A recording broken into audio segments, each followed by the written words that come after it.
will make you stronger. No. Sa lahat ng roles na ginampanan ko, anong pinaka-challenging? Siyempre, ang pagiging single mom sa isang anak na may special needs. Nako, hindi talaga madali. Minsan parang hindi nauubos sa mga surprises. Pero, kaya naman. At patuloy kong kinakaya. Ako po si Candy Pangilinan, walang kasing tamis.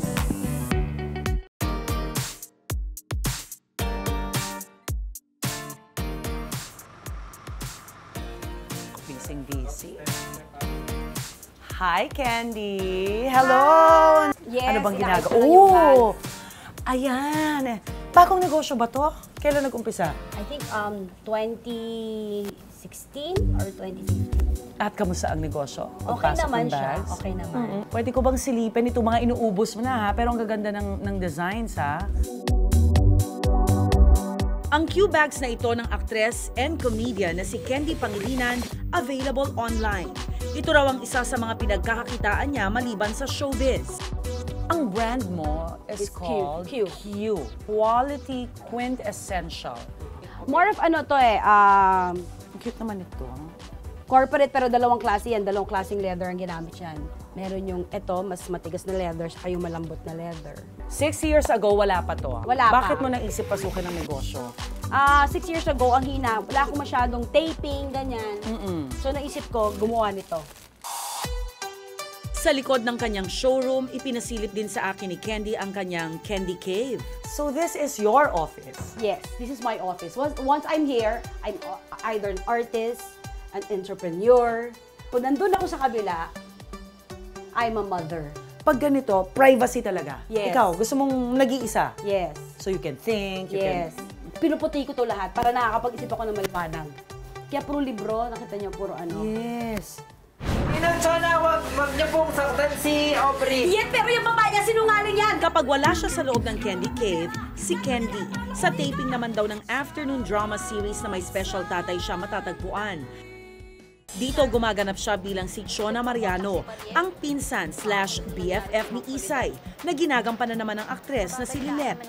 Ang karakter mo dito, hindi pa rin nalalayo sa yung pagkakomedyante mo. May hirit comedy ka pa rin lagi dito. Yes. Aha. Comedy, syempre, kasi medyo, hindi ko masasabing mabigat yung topic or yung tema nung ano, pero syempre, pampapagaan, the usual. Siguro na bungangaan ka na naman ng tsahin mo si Sheila. Si Sheila yan, no? Natutuwa ako kay Ate Candy kasi kapag siya yung ka-eksena ko, magaan. Magaan siyang kasama, magaan siyang maging ka-eksena. Candy, ang pag-aartista, pinangarap mo talaga? Hindi. Pinangarap? Oo. Pinangarap kong umarte, pero maging artista hindi. Gusto kong umarte. Yes. Gusto kong umarte. Yung pero sa TV and film, it was not part of the plan. Napasabak ang acting skills ni Candy nang makilala niya ang nag-iisang hari ng pelikulang Pilipino na si Fernando Poe Jr. noong 1992. Sino yun, Nani?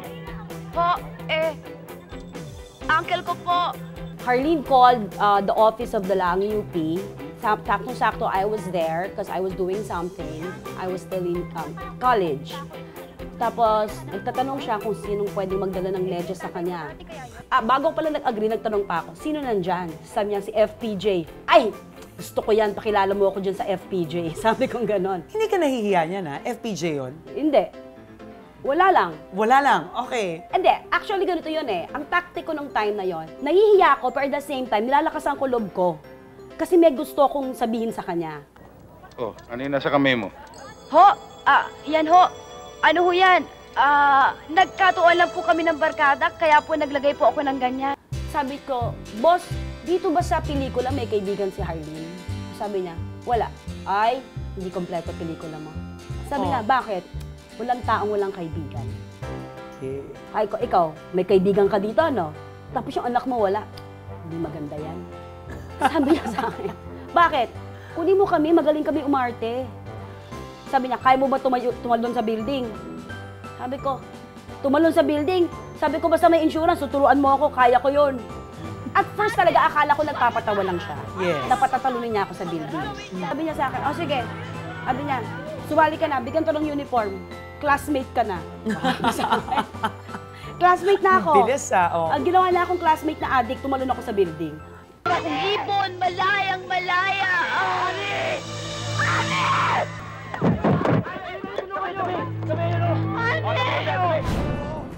Dahil likas na magaling sa pag-arte, nagkasunod-sunod na ang mga proyekto ni Candy. 150? Sa halagang 150? Ang kakapal na mukha ninyo?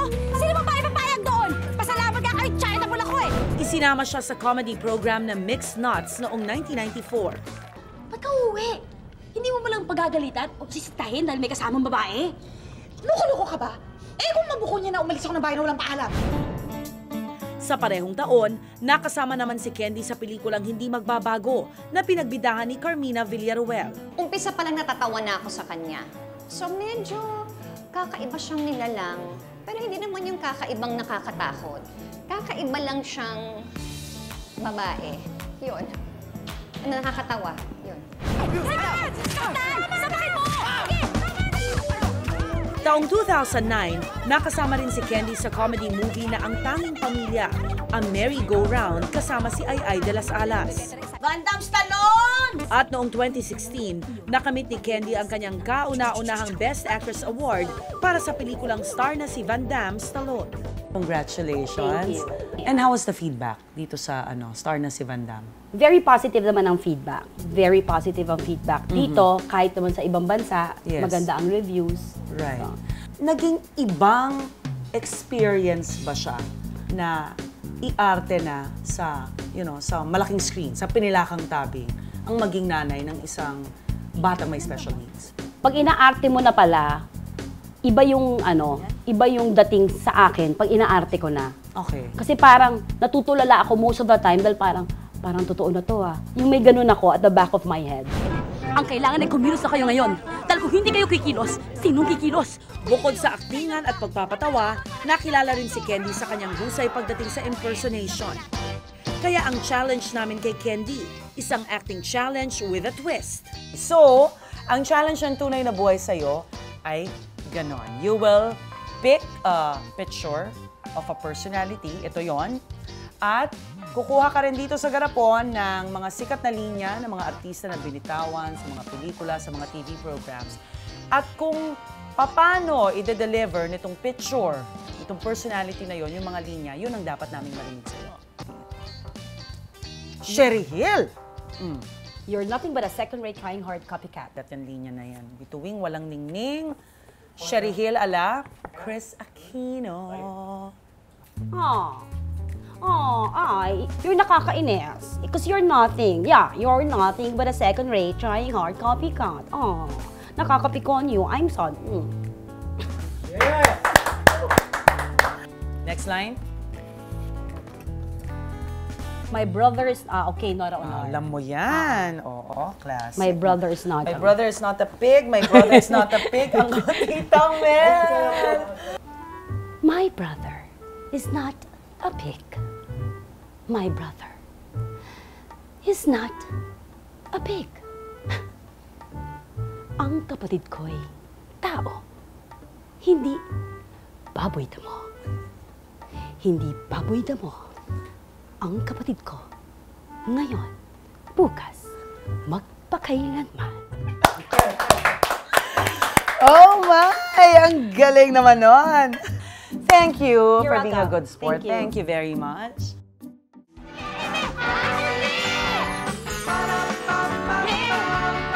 Ang husay ni Candy sa pag-arte, nahasa raw noong college pa siya sa UP Diliman dahil ang kanyang kurso noon, Theater Arts.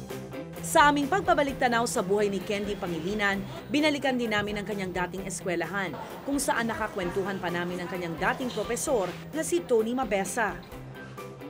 This is the backstage of Guerrero Theater.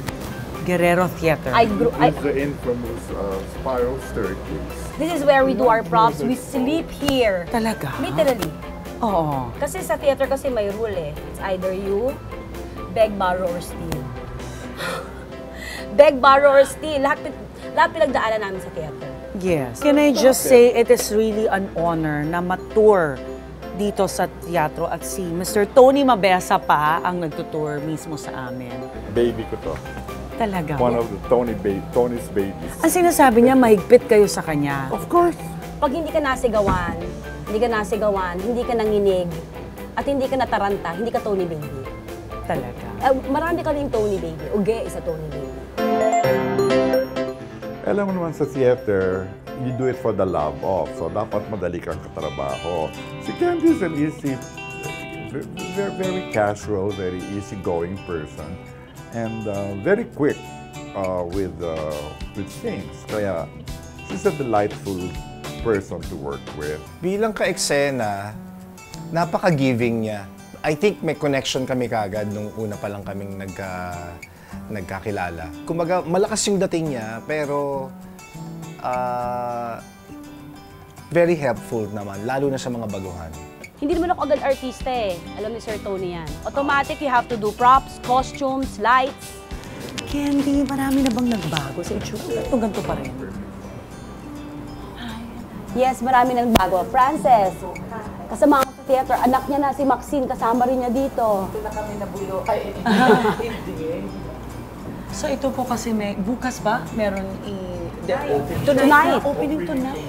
Tomorrow night. Preview tonight. Yes. Ano yung training ng teatro na dala-dala mo hanggang show business? Disiplina.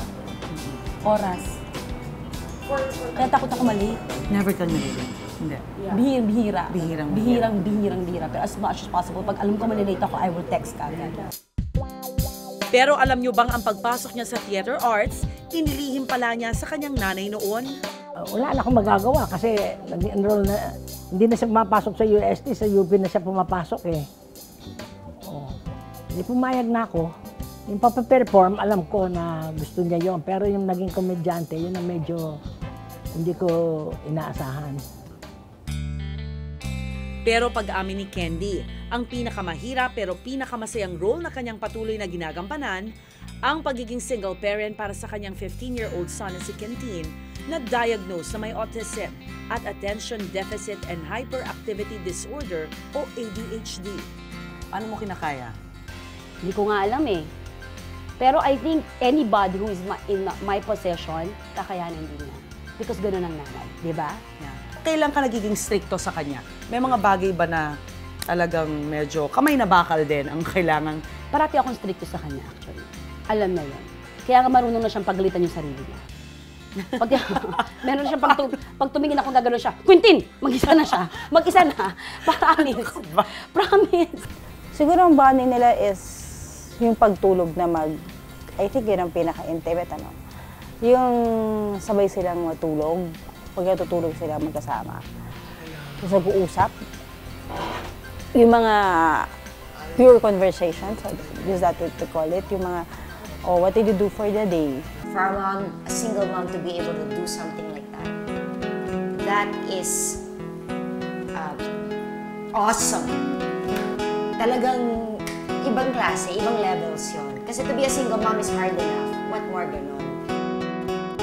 Katunayan, ang kanyang journey sa pagiging mother kay Quentin, isinalibro na ni Candy.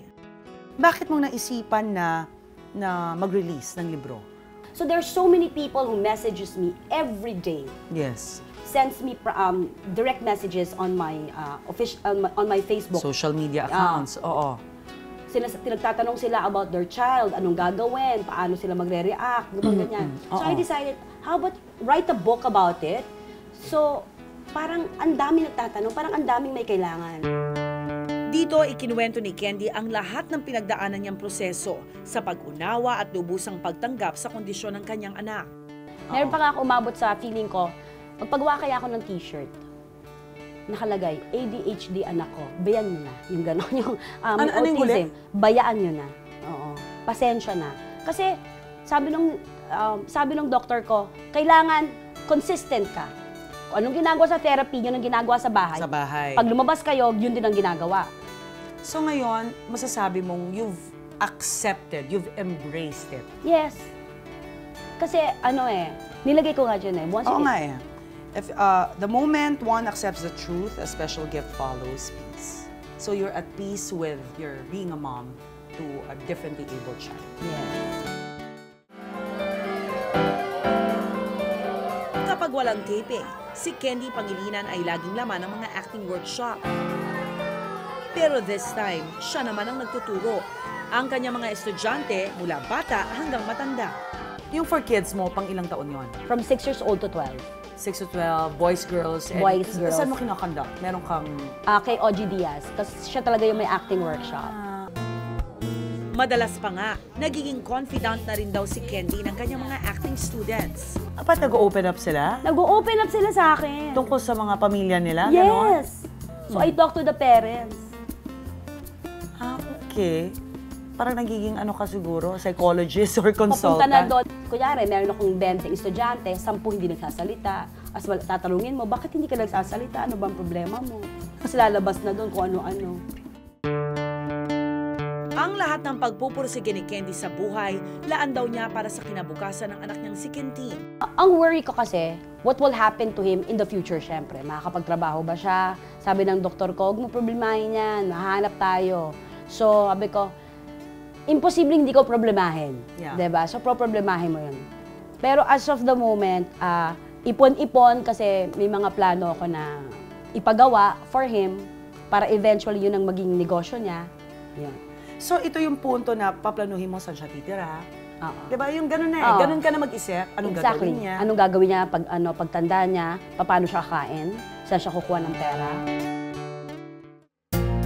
Para kay Candy Pangilinan, ang buhay ay pwedeng maging matamis o mapait.